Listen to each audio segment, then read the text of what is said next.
Hey YouTube, Technomentary with a video for you guys. In today's video, I'm going to show you how to turn off the parallax effect on your iPhone.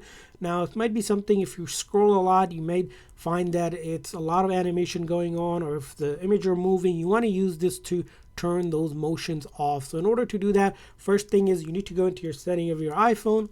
From there on, we want to go to accessibility.